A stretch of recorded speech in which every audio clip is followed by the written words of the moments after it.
అందరికీ నమస్కారం అండి. స్నేహానికి ప్రతిరూపమైన కృష్ణ కుచేలుల కథ గురించి ఇప్పుడు మనం తెలుసుకుందాము.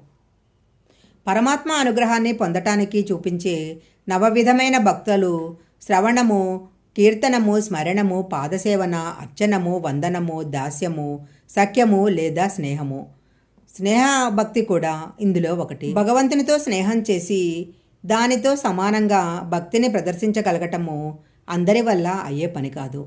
దీనిలో అద్భుతమైన విజయాన్ని సాధించి ఏకైక పౌరాణిక పురుషోత్తముడు కుచేలుడు.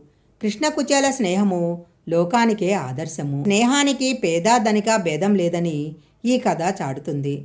కృష్ణ కుచేలుల స్నేహం ఎంత ప్రాణప్రదమో అంత పవిత్రము. అది విడదీయరానిది. వారి నడుమ స్వార్థానికి తావనేది లేదు. అడిగిన తర్వాత ఇచ్చేవారు సామాన్యులు, అడగకుండా ఇచ్చేవారు గొప్పవారు. కృష్ణుడిది అంతటి గొప్ప స్నేహము. కుచేలుని నిర్మలమైన మనసు తెలిసిన నేస్తము ఆ పరంధాముడు. సాందీప మహర్షి వద్ద బాల్యమిత్రులుగా విద్య నేర్చుకొని గురువుకు గొప్ప పేరు తేవటమే కాకుండా స్నేహానికి వన్నె తెచ్చారు కృష్ణ కుచేలులు. కుచేలుని అసలు పేరు సుధామ. కుచిత చేలా కుచేలహ.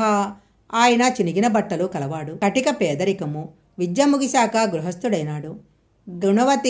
గుణవతి, శీలవతి, అనుకులవతి అయిన భార్య లభించింది. సంతానానికి కొదవలేదు.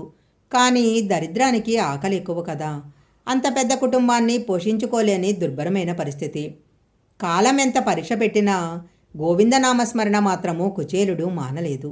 ఒకానొక సంక్లిష్ట పరిస్థితిలో కుచేలునితో భార్య, మీ బాల్యమిత్రుడైన కృష్ణుని దర్శనానికి వెళ్ళండి అని ప్రాధేయపూర్వకంగా సూచిస్తుంది. అప్పుడు మన దారిద్ర్యం తొలగే మార్గం లభించవచ్చు అని ఎంత ఆశతో అడుగుతుంది. అప్పుడు కుచేలుడు చిన్ననాటి మిత్రుణ్ణి కంటి నిండా చూసుకోవచ్చు అన్న ఆనందంతో భార్య మాటను కాదనలేకపోతాడు. భర్త తక్షణమే కొన్ని అటుకులు భర్త కండువా కొసకు కట్టిస్తుంది. కృష్ణనామస్మరణతోనే కృష్ణుని భవనంలో ప్రవేశిస్తాడు కుచేలుడు. ద్వారపాలకులు తనను లోపలికి వెళ్ళనిస్తారో లేదో అని అనుమానపడుతుండగా అనుకున్నంత జరిగింది. అక్కడ వారు అడ్డుకున్నారు. ఎలా తెలిసిందో ఏమో స్వయంగా కృష్ణుడే అక్కడికి వచ్చి స్వయంగా కుచేలుణ్ణి తోడ్కొని వెళ్తాడు. తన్మయత్వంతో కౌగలించుకుంటాడు. తన మృదుతల్పంపై కూర్చోపెట్టుకుంటాడు. రుక్మిణీ సమేతంగా బాల్యమిత్రుడైన ఆ నిరుపేద బ్రాహ్మణునికి ఆజ్ఞపాద్యాలతో కాళ్ళు కడుగుతాడు. నమోస్తనంతాయ సహస్రమూర్తయే సహస్రపాదాక్షి శిరోరు బాహవే అంటూ ఆ నీటిని కృష్ణ దంపతులిద్దరూ తమ శిరస్సులపై చల్లుకుంటారు. అతిథి పూజ చేస్తారు. షడ్రసోపేతమైన భోజనం వడ్డిస్తారు.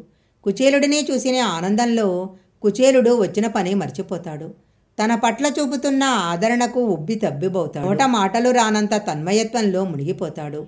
స్నేహభక్తిలో పరాకాష్ఠ తప్ప ఇంకేదీ కోరుకొని నిష్కామయోగి కుచేలుడు. నోరు తెరిచి ఏమీ అడగకున్నా అన్నీ తెలిసిన పరంధాముడు మిత్రునికి ఎంత వైభవం ఇవ్వాలో అంతా ఇచ్చాడు. కుచేలుడు ఇల్లు చేరేసరికి అతని పూరిగుడిసె స్థానంలో పెద్ద భవనమే వెలిసింది. ఇదే కదా అసలైన స్నేహం అంటే. ఈ కథ గనక మీకు నచ్చినట్లయితే లైక్ చేయండి, షేర్ చేయండి. ఇలాంటి మరిన్ని కథల కోసం మా ఛానల్ సబ్స్క్రైబ్ చేసుకోండి. పక్కనే ఉన్న బెల్ ఐకాన్ని యాక్టివేషన్ చేసుకుంటే మేము పెట్టే వీడియోలన్నీ కూడా మీకు ముందుగానే నోటిఫికేషన్గా వస్తాయి. మరొక మంచి వీడియోతో మళ్ళీ కలుసుకుందాం.